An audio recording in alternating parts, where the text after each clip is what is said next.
Hi every one, எல்லோரும் எப்படி இருக்கீங்க? நல்லா இருப்பீங்கன்னு நான் நம்புகிறேன். ஃப்ரெண்ட்ஸ், இன்றைக்கி நம்ம பேச போகிற டாபிக் உங்கள் லைஃப்பில் என்றைக்குமே மறக்க முடியாத ஒரு வழியை பற்றினது. உங்கள் ஃபோன் கேலரியை ஓப்பன் பண்ணால் அங்கே அவங்களோட ஒரு ஃபோட்டோ இருக்கும். உங்கள் வாட்ஸ்அப் சேட்டை ஓப்பன் பண்ணால் அவங்க பேருக்கு நேராக ஒரு ப்ளூடிக் விழாதபடி அப்படியே நீங்கள் மணிக்கணக்காக வெயிட் பண்ணிகிட்ருப்பீங்க. அவங்க ஆன்லைனில் வர்றதும் போகிறதும் உங்கள் ஹார்ட் பீட்டையே கண்ட்ரோல் பண்ணும். எஸ், நான் உங்கள் க்ரஷ்ஷை பற்றி தான் பேசுகிறேன். ரொம்ப நாளாக ஒரு பொண்ணை உங்களுக்கு பிடிச்சிருக்கும். அவங்கக்கிட்ட எப்படி பேசுகிறது, நம்ம காதலை எப்படி சொல்கிறது, சொன்னால் எங்கே ரிஜெக்ட் பண்ணிடுவாங்களோ பயம் உங்கள் தூக்கத்தை கெடுத்துக்கிட்டே இருக்கும். ஆனால் உண்மை என்ன தெரியுமா? நீங்கள் அவங்களுக்கு உருகி உட்காந்துருக்கும்போது அவங்க வேறு ஒரு சாதாரண பையன்கிட்ட ரொம்ப ஜாலியாக க்ளோஸாக பேசிகிட்டு இருப்பாங்க. அதை பார்க்கும்போது நெஞ்சில் ஏதோ ஒரு பாரம் வந்து உட்காரும் பாருங்கள். அது ஒரு பயங்கரமான டார்ச்சருங்க. உடனே நம்ம பசங்க என்ன நினைப்பாங்கன்னா, நாம் இன்னும் அழகாக இல்லையோ, நம்மக்கிட்ட கார் பைக் இல்லையோ அப்படின்னு தாங்களே ப்ளேம் பண்ண ஆரம்பிப்பாங்க. இங்கே பாருங்கள், உங்களோட லுக்ஸோ இல்லை உங்ககிட்ட இருக்கிற பணமோ அங்கே மேட்ரே இல்லைங்க. அட்ராக்ஷன் அப்படிங்கிறது சும்மா லாஜிக் கிடையாது, அது மேஜிக்கும் கிடையாது, அது ஒரு சயின்ஸ். ஒரு பொண்ணோட ஆள் மனசில் உங்களை பற்றின ஒரு பாசிட்டிவ் இமேஜ், ஒரு அடிக்ஷன் எப்படி சைக்காலஜிக்கலாக க்ரியேட் பண்ணணும்னு தெரிஞ்சால் உங்கள் க்ரஷ் அவங்களாகவே உங்ககிட்ட வந்து பேசுவாங்க. இன்றைக்கி இந்த வீடியோவில் நான் ஒரு சைக்காலஜிஸ்ட்டாக உங்கள் க்ரஷ் உங்கள் மேலே லவ் பண்ண வைக்கக்கூடிய 10 மோஸ்ட் பவர்ஃபுல் அண்ட் டீட்டெயில்டான சைக்காலஜி ட்ரிக்ஸை பற்றி சொல்ல போகிறேன். சும்மா மொக்கையான டிப்ஸ்லாம் கிடையாதுங்க. இந்த வீடியோ கடைசியில் ஒரு இன்ட்ரெஸ்டிங்கான விஷயமும் சொல்ல போகிறேன். ஒவ்வொன்றுத்துக்கும் ஆழமான கதைகளோட பார்க்க போகிறோம். இந்த வீடியோ உங்கள் லைஃப்பை மாற்ற போகுது. ஸோ வீடியோவை ஸ்கிப் பண்ணாமல் கடைசி வரைக்கும் முழுசாக பாருங்கள். This is psychologist Ris. Welcome to psychologist Ris Tamil channel. முதல் விஷயம், சைக்காலஜியில் மியர் எக்ஸ்போசிங் எஃபெக்ட் அப்படின்னு ஒரு தியரி இருக்குது. இதில் ஒரு மனிதர் நம்மளை திரும்ப அடிக்கடி பார்க்கும்போது அறியாமலே அவங்க மேலே நமக்கு ஒரு நம்பிக்கையும் இருப்பும் உண்டாகுங்க. எக்ஸாம்பிளுக்கு நான் ஒரு ஸ்டோரி சொல்கிறேன்.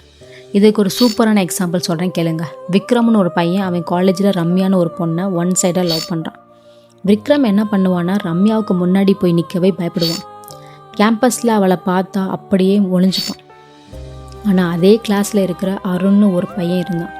அருணுக்கு ரம்யா மேலே ஆசை தான். அவன் என்ன பண்ணுவான்னா, ரம்யா இருக்கிற லைப்ரரியில் அவள் காஃபி குடிக்கிற கஃபே அவள் ஃப்ரெண்ட்ஸோடையும் உட்கார்ந்து பேசுகிற பெஞ்சும்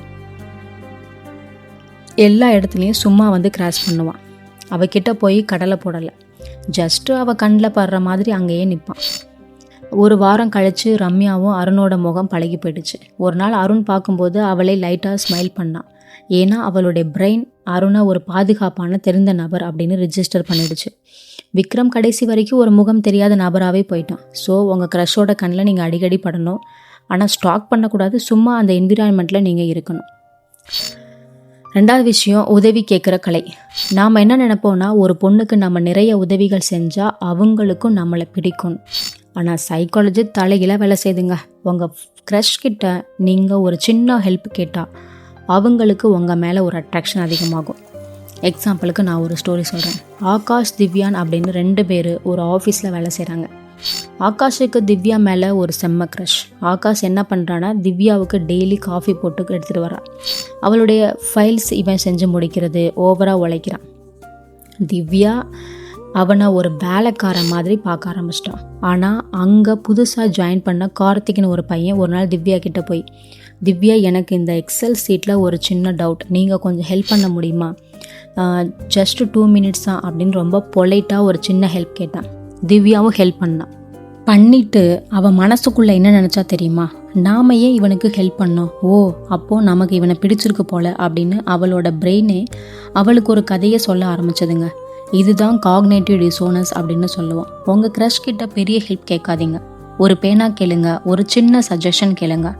அவங்க உங்களுக்கு ஹெல்ப் பண்ணும்போது அவங்க ஆள் மனசில் உங்கள் வேல்யூ ஏறுங்க. மூணாவது விஷயம், மனிதர்களுக்கு எப்போதுமே தங்களை மாதிரி இருக்கிறவங்கள தான் ரொம்ப பிடிக்கும். இதை சைக்காலஜியில் மிரரிங் அப்படின்னு சொல்லுவோம். சுரேஷ், ஸ்வேதான்னு 2 பேர் ஃப்ரெண்ட்ஸாக இருக்காங்க. சுரேஷுக்கு ஸ்வேதா மேலே ஆசை. ஆனால் ஸ்வேதா அவனை ஒரு ஜஸ்ட் ஃப்ரெண்டாக தான் பார்க்குறேன். ஒரு நாள் அவங்க 2 பேரும் ஒரு ரெஸ்டாரண்ட்டில் பேசிகிட்டு இருக்காங்க. ஸ்வேதா ரொம்ப எமோஷ்னலாக அவளோட ஃபேமிலி ப்ராப்ளத்தை பற்றி பேசுகிறாள். சுரேஷ் என்ன பண்ணான்னா, அவள் பேசும்போது அவளுடைய பாடி லாங்குவேஜ் அப்படியே லேசாக பிரதிபலிக்கிறான். அவள் கையை மேசையில் மேலே வச்சா இவனும் வைக்கிறான். அவள் பேசும்போது அவளுடைய இதே டோனில் அதே வேகத்தில் பேசுகிறான். அவள் சோகமாக பேசும்போது இவனும் சீரியஸாக கேட்குறான். அவள் ஒரு வார்த்தையை அடிக்கடி பயன்படுத்துகிறாள். அதாவது ஹானஸ்ட்லி அப்படின்னு. சுரேஷ் பேசும்போது ஹானஸ்ட்லி அப்படிங்கிற வார்த்தையை பயன்படுத்துகிறான். அந்த 1 hour பேசி முடித்த உடனே ஸ்வேதாவுக்கு சுரேஷ் மேலே ஒரு இனம் புரியாத நெருக்கம் வந்துடுச்சுங்க. அவள் சொன்னா, சுரேஷ் உன்கிட்ட பேசினா மட்டும் எனக்கு ஏதோ ஒரு கம்ஃபர்ட் கிடைக்குதுடா அப்படின்னு. ஏன்னா சுரேஷ் அவளை மிரர் பண்ணி அவளை மாதிரியே மாறிட்டான். இதை நீங்கள் உங்கள் க்ரஷ் கிட்ட ட்ரை பண்ணணுங்க. 4வது விஷயம், ஹியூமன் பிரெயினுக்கு ஒரு குணம் இருக்குது ஃப்ரெண்ட்ஸ். எப்போ ஒரு விஷயம் பாதியில் நிற்குதோ அதை தான் பிரெயின் திரும்ப திரும்ப யோசிச்சுட்டே இருக்கும். சினிமா தேட்டரில் இன்டர்வல் கட் பண்ணுறாங்க இல்லையா, அதுதான் இந்த லா. எக்ஸாம்பிளுக்கு நான் ஒரு ஸ்டோரி சொல்கிறேங்க. ராகுல் மேகனா அப்படின்னு 2 பேர் சேட் பண்ணிகிட்டு இருக்காங்க. ராகுலுக்கு மேகனா மேலே க்ரஷ். ராகுல் பண்ணுற தப்பு என்னென்னா, நைட்டு 12 மணி வரைக்கும் அவள் கூட சேட் பண்ணிவிட்டு கடைசி அவள் குட் நைட் சொன்ன உடனே இவனும் குட் நைட் சொல்லிட்டு தூங்குவான். இதனால் மேகனாவுக்கு ராகுல் பற்றின தேடலே இல்லாமல் போயிடுச்சுங்க. ஆனால் அடுத்த வாரம் ராகுல் ஒரு ட்ரிக் பண்ணான். அன்னைக்கு நைட்டு சேட் ரொம்ப இன்ட்ரெஸ்டிங்காக போயிட்டுருக்கு.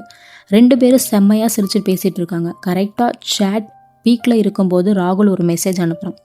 மேகனா, இன்னைக்கு ஒரு செம்ம ஜாலியாக இருந்துச்சு, பட் சடனாக எனக்கு ஒரு இம்பார்ட்டன்ட் ஒர்க் வந்துடுச்சு, நான் கிளம்புறேன், நாளைக்கு ஒரு முக்கியமான விஷயம் சொல்கிறேன், பாய் அப்படின்னு சொல்லிட்டு டேட்டாவை ஆஃப் பண்ணிட்டேன். அன்னைக்கு நைட்டு மேகனாவால் தூங்கவே முடியலங்க. அவன் என்ன சொல்ல வந்திருப்பான், அவனுக்கு என்ன ஒர்க் வந்திருக்கும் அப்படின்னு நைட்டு முழுக்க ராகுலை பற்றி யோசிச்சுட்டு இருந்தான். This is the Zeigarnik effect. உங்கள் கான்வர்சேஷனை அங்கே முடிக்கிறதுக்கு முன்னாடி நீங்கள் இன்ட்ரெஸ்டிங்கான பாயிண்ட்டை முடிங்க. 5வது விஷயம், பர்ஃபெக்டாக இருக்க ஆண்களை பெண்களுக்கு பிடிக்காது ஃப்ரெண்ட்ஸ். ஏன்னா அவங்கக்கிட்ட ஒரு பயம் இருக்கும். உங்ககிட்ட ஒரு சின்ன பலவீனத்தை, ஒரு ரகசியத்தை அவங்கக்கிட்ட ஷேர் பண்ணும்போது அவங்களுக்கு உங்கள் மேலே இருக்கிற ட்ரஸ்ட் பல மடங்கு அதிகமாகுங்க. எக்ஸாம்பிளுக்கு நான் ஒரு ஸ்டோரி சொல்கிறேன். ஹரிஷ்னு ஒரு ஆல்ஃபா மேல் பையன். ஆஃபீஸ்லேயோ காலேஜ்லேயோ அவன் சும்மா மாசாக கெத்தாக சுற்றுவான். கவிதாங்கிற பொண்ணுக்கு அவன் மேலே ஒரு பயம் கலந்த ஈர்ப்பு இருந்துச்சுங்க. ஒரு நாள் 2 பேரும் தனியாக பேச வாய்ப்பு கிடைச்சிது. அப்போ ஹரிஷ் சும்மா கெத்து காட்டாமல் ரொம்ப சாஃப்டாக அவனோட ஒரு சின்ன ரகசியத்தை சொல்கிறான். கவிதா, நான் வெளியே பார்க்க தான் இப்படி தைரியமாக சுற்றுறேன், ஆனால் எனக்கு சின்ன வயசுலேருந்தே ஸ்டேஜ் மேலே பேசுறதுனா செம்ம பயம். இன்றைக்கி கூட மீட்டிங்கில் பேசும்போது என் கை நடுங்குச்சு தெரியுமா அப்படின்னு சொல்லி சிரிக்கிறான். கவிதாவுக்கு அந்த நிமிஷம் ஹரிஷ் மேலே ஒரு மிகப்பெரிய பாசம் வந்துடுச்சு. இவ்வளோ பெரிய மாஸ் பையன் அவனோட பலவீனத்தை நம்மக்கிட்ட ஷேர் பண்ணுறான் அப்படின்னா நம்ம அவனுக்கு எவ்வளோ ஸ்பெஷல் அப்படின்னு அவன் நினச்சா. உங்கள் க்ரஷ் கிட்ட எப்போவாது உங்களுடைய சின்ன இன்னோசென்ட்டான பலவீனத்தை ஷேர் பண்ணுங்க. அது உங்களை அவங்க மனசுக்கு நெருக்கமாக்குங்க. 6வது விஷயம், சைக்காலஜியில் ஒரு தியரி இருக்குது. ஒரு பொண்ணோட உடம்புல எப்போ அட்ரினல் ஹார்மோன்ஸ் வந்து அவங்க இதயம் வேகமாக துடிக்குதோ அப்போது அவங்க கூட இருக்கிற ஆண் மேலே அவங்களுக்கு ஈஸியாக லவ் வந்துடுங்க.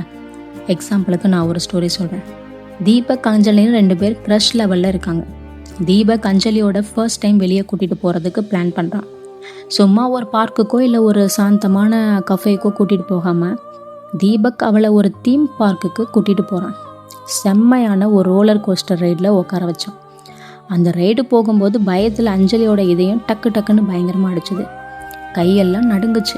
ரைடு முடிஞ்சு கீழே இறங்கும்போது அவள் தீபக்கை டைட்டாக பிடிச்சிக்கிட்டான்.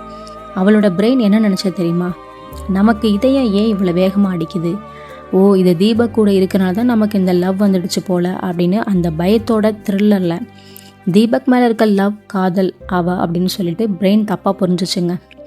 ஸோ உங்கள் க்ரஷ் கிட்ட வெளியே போகும்போது ஒரு ஹாரர் மூவி பாருங்கள், இல்லை அட்வென்ச்சர் ஸ்போர்ட்ஸுக்கு ட்ரை பண்ணுங்கள். அந்த த்ரில்லர் உங்களை ஒன்றாக்குங்க. 7வது விஷயம், பொண்ணுங்களை சும்மா நீ அழகாக இருக்க, க்யூட்டாக இருக்கேன்னு பாராட்டினா அவங்களுக்கு பிடிக்காது. ஏன்னா அதை 1000 பசங்க சொல்லியிருப்பாங்க. நீங்கள் அவங்களோட கேரக்டராக அவங்களுக்கே தெரியாத ஒரு நல்ல குணத்தை பாராட்டணும். எக்ஸாம்பிளுக்கு நான் ஒரு ஸ்டோரி சொல்கிறேன். சந்தீப், தனுஷா அப்படின்னு 2 பேர் இருக்காங்க. தனுஷா பார்க்குறதுக்கு ரொம்ப மாடர்னான, கொஞ்சம் ஆட்டிடியூட் காட்டுற பொண்ணு மாதிரி இருப்பாள். எல்லாரும் அவகிட்ட கடலை போடுவாங்க. ஆனால் சந்தீப் அவளை கவனிச்சான். ஒரு நாள் காலேஜில் ஒரு வயசான பாட்டி தெரியாமல் தடுமாறி விழும்போது தனுஷா ஓடி போய் அவங்கள பிடிச்சு தண்ணி கொடுத்து ஹெல்ப் பண்ணான். சந்தீப் சாயங்காலம் அவகிட்ட போய் சொன்னான், தனுஷா, எல்லாரும் உன்னை ரொம்ப ஆட்டிடியூட் பிடிச்ச பொண்ணுன்னு நினைக்கிறாங்க, ஆனால் இன்றைக்கி நீ அந்த பாட்டிக்கு ஹெல்ப் பண்ணும்போது தான் பார்த்தேன் உனக்குள்ள எவ்வளவு அழகான கேரிங்கான ஒரு இதயம் இருக்குன்னு. ஐ ரியலி ரெஸ்பெக்ட் தட் அப்படின்னு சொல்லிட்டு போயிட்டான். தனுஷாவுக்கு அன்றைக்கி நைட்டெல்லாம் தூக்கமே வரலங்க. அவள் கண்ணாடியை பார்த்து நான் நிஜமாவே நல்ல பொண்ணா அப்படின்னு நினச்சி சந்தோஷப்பட்டான். அவள் உலகத்திலே ஆழமாக புரிஞ்சுக்கிட்ட ஒரேயான் சந்தீப் தானே அவள் முடிவு பண்ணிட்டான். பாராட்டினா இப்படி ஆழமாக பாராட்டணும் ஃப்ரெண்ட்ஸ். இது எக்கனாமிக்கலாகவும் இருக்குது, சைக்காலஜியில் இருக்குது. இந்த 8வது பாயிண்ட், எந்த ஒரு பொருள் மார்க்கெட்டில் கம்மியாக கிடைக்குதோ அதுக்கு தான் டிமாண்ட் அதிகங்க. நீங்கள் உங்கள் க்ரஷுக்கு 24 மணி நேரமும் அவைலபிளாக இருந்தால் நீங்கள் தக்காளி தொக்கு மாதிரி ஆகிடுவீங்க. எக்ஸாம்பிளுக்கு நான் ஒரு ஸ்டோரி சொல்கிறேன். மனோஜ்னு ஒரு பையன், அவன் க்ரஷ் மேகலா எப்பப்போ ஆன்லைன் வராளோ அப்பெல்லாம் இவன் மெசேஜ் பண்ணுவான். அவள் ஹாய்னு அனுப்புனா இவன் ஒரு கட்டுற மாதிரி ரிப்ளை பண்ணுவான். மேகலாவுக்கு இவனை பார்க்கவே சலிப்பாயிடுச்சு. ஆனால் மனோஜோட ஃப்ரெண்ட் அவனுக்கு இந்த ட்ரிக்கை சொல்லி கொடுக்குறான். அடுத்த வாரத்தில் இருந்து மனோஜ் அவனோட கெரியரில் எக்ஸாம் பிஸி ஆகிட்டான். மேகலா மெசேஜ் பண்ணால் 2 மணி நேரம் கழிச்சு, ஹாய் சாரிடா கொஞ்சம் ஒர்க் இருந்துச்சு சொல்லு என்ன விஷயம் அப்படின்னு ரொம்ப ஷார்ட்டாக ஸ்வீட்டாக அனுப்புவான். அவள் பேச கூப்பிட்டா கூட இன்னைக்கு ஈவினிங் எனக்கு ஜிம் இருக்குடா, நாம் நாளைக்கு பேசலாமா அப்படின்னு பொலைட்டாக கேட்பான். மேகலாவுக்கு மண்டை காய ஆரம்பிச்சிடுச்சு. இவன் நம்மளை தேட மாட்டேங்கிறான், இவனுக்கு வேறு ஏதாவது பொண்ணு செட் ஆகிட்டாலோ அப்படிங்கிற அந்த பயம் அவளுக்கு வந்துச்சு. அவளே வாண்டடாக இவனுக்கு மெசேஜ் பண்ணி பேச ஆரம்பிச்சிட்டா. உங்களோட டைமுக்கு ஒரு வேல்யூ கொடுங்க ஃப்ரெண்ட்ஸ். ஒரு பொண்ணுக்கு உங்களை பிடிக்குதா இல்லையான்னு உங்களை சுற்றி இருக்கிற மற்ற பெண்களுக்கு உங்களை பிடிச்சிருந்தா ஆட்டோமேட்டிக்காக உங்கள் க்ரஷுக்கு உங்கள் மேலே ஒரு கண்ணு வருங்க. இதுதான் சோஷியல் ப்ரூஃப்னு நம்ம 9வது பாயிண்டில் சொல்கிறோம்.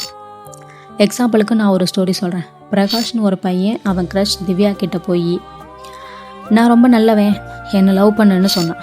அவள் கேட்க மாட்டான்.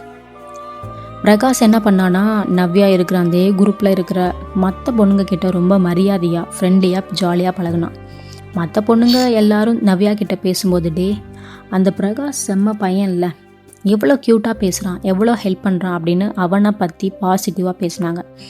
இதை கேட்க கேட்க நவ்யாவோட ஆள் மனசில் ஒரு எண்ணம் தோணுச்சு. எல்லா பொண்ணுங்களுக்குமே இவனை பிடிச்சிருக்குன்னா அப்போது இவன்கிட்ட ஏதோ ஒரு குவாலிட்டி இருக்குது, நம்ம ஏன் இவனை ட்ரை பண்ணக்கூடாது அப்படின்னு அவளே பிரகாஷை நோட் பண்ண ஆரம்பிச்சிட்டாங்க. நீங்கள் நல்லவன் அப்படிங்கிறத நீங்கள் சொல்லக்கூடாது, உங்கள் சொசைட்டி அவங்கக்கிட்ட சொல்லணுங்க. 10வது விஷயம், இதுதான் எல்லா ட்ரிக்ஸுகளுக்குமே கிங்கு மாதிரி.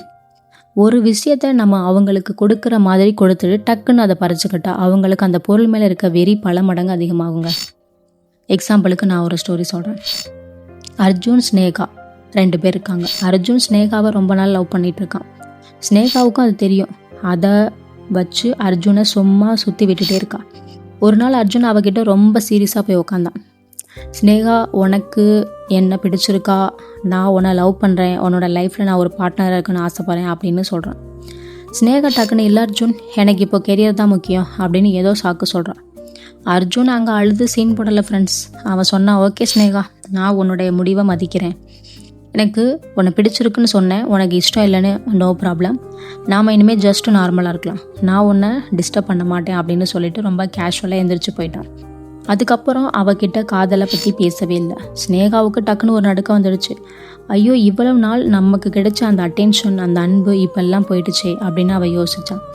அடுத்த 3 நாளில் அவளே அர்ஜுன்கிட்ட வந்து, அர்ஜுன் அன்னைக்கு நான் ஏதோ பதட்டத்தில் சொல்லிட்டேன், எனக்கு உன்னை பிடிச்சிருக்குன்னு சொன்னான். இதுதாங்க டேக் அவேயோட பவரே. ஸோ ஃப்ரெண்ட்ஸ், நான் சொன்ன இந்த 10 சைக்காலஜி ரகசியங்களும் உங்களுக்கு ஒரு பெரிய தெளிவை கொடுத்துருக்குன்னு நம்புகிறேன். ஆமாம், கதைகளை கேட்க ரொம்ப நல்லாயிருக்கும். ஆனால் இதில் இருக்க உண்மையான லாஜிக் என்ன தெரியுமா? நீங்கள் உங்கள் க்ரஷ் பின்னாடி பிச்சைக்கார மாதிரி அன்பை பிச்சை எடுத்து ஓரதை நிறுத்தணும். நீங்கள் அவங்க பின்னாடி ஓட ஓட அவங்க உங்களை விட்டு தூரமாக ஓடிட்டே தான் இருப்பாங்க. ஏன்னா மனிதர்களுக்கு ஈஸியாக கிடைக்கிற எதையுமே மதிக்க தெரியாது.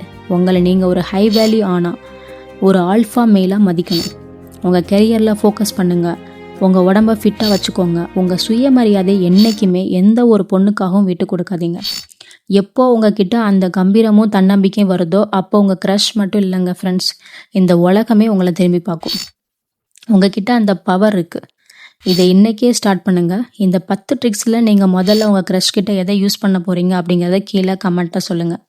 உங்கள் கதையை என்கிட்ட கமெண்ட்டில் சொல்லுங்கள், நான் அதுக்கு ரிப்ளை பண்ணுறேன். இந்த வீடியோ பிடிச்சிருந்தால் லைக் பண்ணுங்கள், உங்கள் சிங்கிள் ஃப்ரெண்ட்ஸோடுக்கும் ஷேர் பண்ணுங்கள். மறக்காமல் நம்ம சேனலுக்கு சப்ஸ்கிரைப் பண்ணிவிடுங்க. அடுத்து இன்னும் ஒரு அழகான சைக்காலஜி வீடியோவோட உங்களை வந்து மீட் பண்ணுறேன். நன்றி, வணக்கம்.